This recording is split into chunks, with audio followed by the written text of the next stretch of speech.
I'm Alex, and this is another episode of Snake Seekers. Snake Seekers into the wild. And today we are visiting the Isle of Pomerania. Now, similar to Africa, this place has got a lot of snakes, and I'm going to take you through and help you find every single one of them if you ever decide to visit the Isle of Pomerania.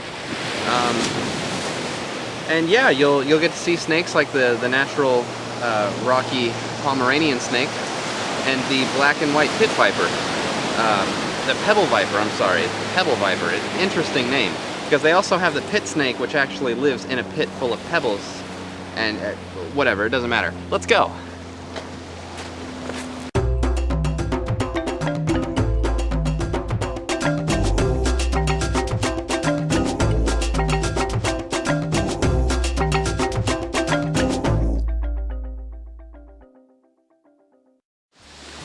Now, the Isle of Pomerania is an island that has been since established by native Pomeranians for about 2,000 years. People know the island of Pomerania for its sandy beaches with a very fine, very comfortable sand. You can take your shoes off and just walk through it. And it's also known for its mountaintops and its utter lack of a civilization. I mean, you won't find anybody around here. This place is just empty all the time.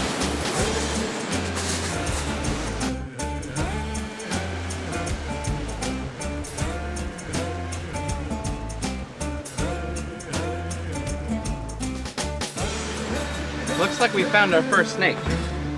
This is the Pomeranian pit pebble snake, or Pomeranian pebble pit snake, or something.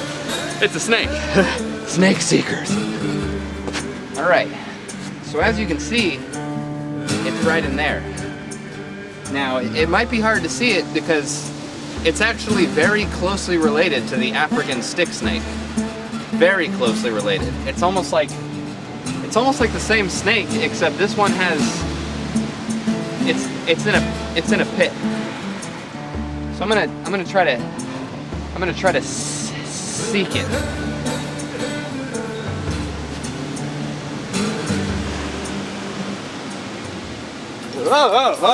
Oh. That thing almost struck me with a pit. Now, the interesting thing about the pebble pit snake is that it's probably been hiding in that pit for generations, untouched by humans, unseen by people for at least 300 years. Because believe me, this place, it is just a graveyard. I'm one of the first people to have been here in at least 200 to 300 years. So it's a real treat that you're seeing me here. It took a while to find this place. If you go looking for it, you're not gonna find it. Don't go looking off the one. Route 1 especially. It's unguarded, and I really don't want you to find it and ruin what nature has preserved here for the pit viper. Let's go. Now, the Pomeranians, they would store a lot of things in what were called pebble hotels. And it was very interesting because these things, I mean, there's holes. When you look all around, there's holes in these little caves everywhere. Even right behind you, there's just holes all around. And they would store things in these holes, but also the Pomeranians, they were smart. Because not only would they store things, they would also store security devices inside of these holes. And so the general rule is, you're never ever supposed to stick your hands in one of these holes unless you're one of the Pomeranians, because you never know what's going to be in there. It could be something that just, it could be a crab that just pinches your fingers. It could be a Pomeranian's bones and you've just disturbed a burial site. It could be anything. But I'm going to see what we can find.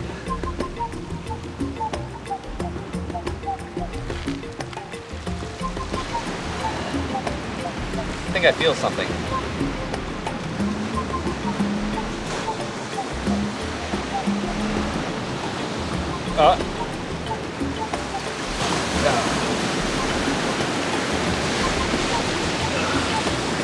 Check this out. That's exciting. The Pomeranians, they treasured these things. These were like the African arrowheads, except not.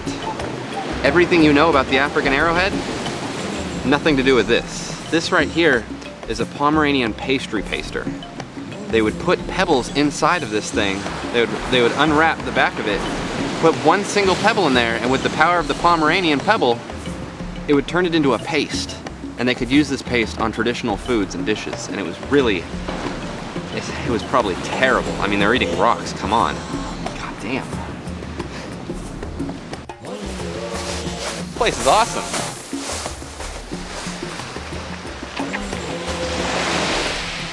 Oh, damn it.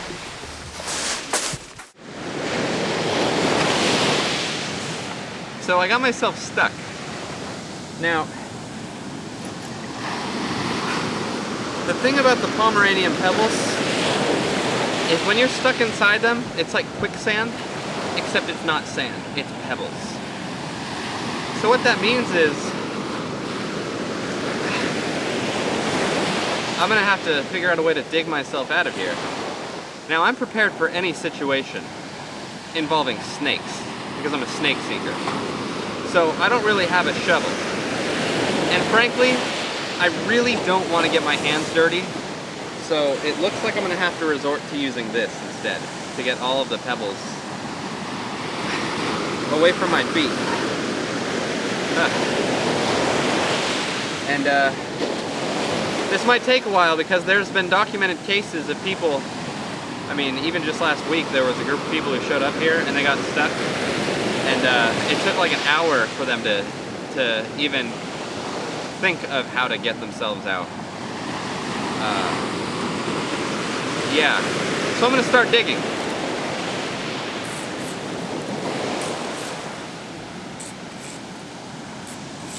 I wish this thing wasn't retractable.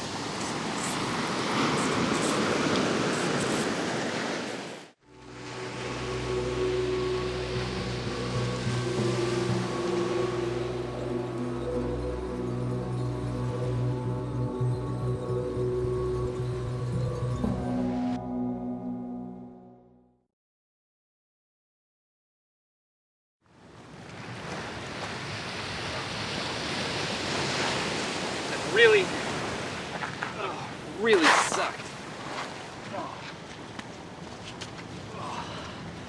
You do not want to get stuck inside one of those things.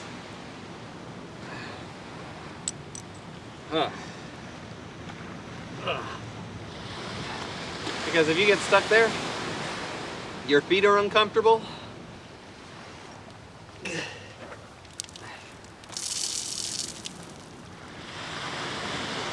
And you get rocks in your shoes.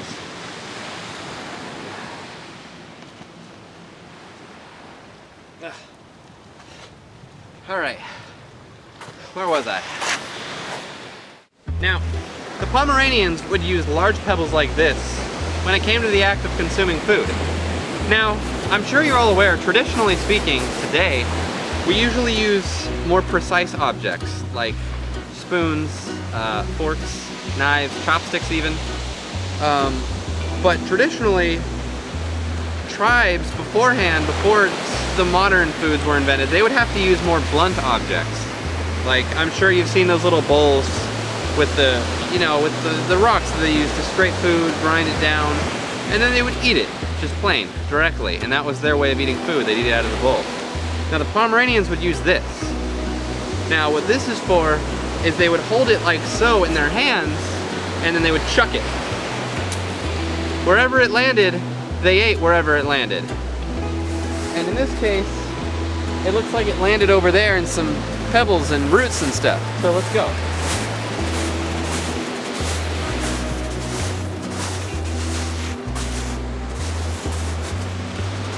They thought of this as kind of a luck device.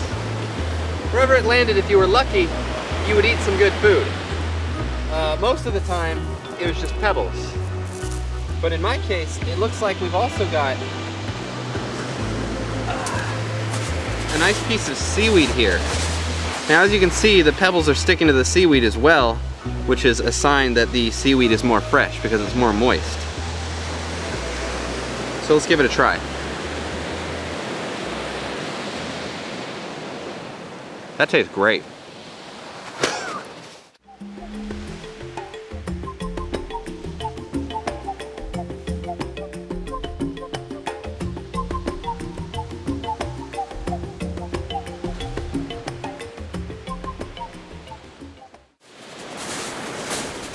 Oh hey, look at this. An ancient Pomeranian message. Looks like 3 letters made out of the very pebbles that they lived in. I just wonder what it says. Now this is really exciting. I've never seen a message in such detail after many years and years and years of the Pomeranians not even living here, just any civilization, leaving behind such an explicit message. I just wish I knew what it meant. But it's so hard to tell with only 3 letters, especially when 2 of them are the same. Whatever. Just remember, if you find something like this, document it. Try not to disturb it, but document it, because it may provide later research. Check it out. Traditional piece of Pomeranian jewelry. They called it the Pomeranian pebble ring in that exact accent. I don't know why. I would ask them, but they died 2,000 years ago. Sorry. Yeah. Another African arrowhead. They're everywhere. Did I mention that the island of Pomerania is right off the coast of Africa? It's somewhere between Madagascar and Islamabad, I think. Very interesting place. African arrowheads. They're everywhere. Well, that's it for our show. I guess we didn't find any snakes other than that Pomeranian pebble pit viper that got away. But at least in the meantime, you did get to see some fun and some action. So I guess I'm gonna take off for now, but thanks for stopping by and thanks for watching Snake Seekers. Snake Seekers Into the Wild, Isle of Pomerania edition.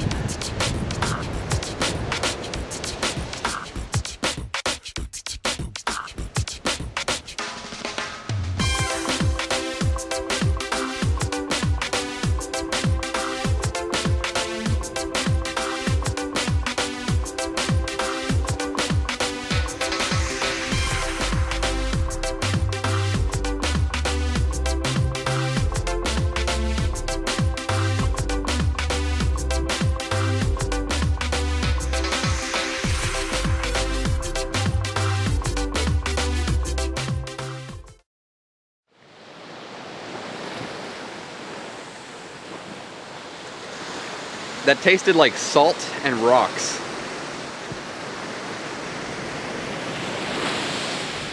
Who would have thought? Ugh.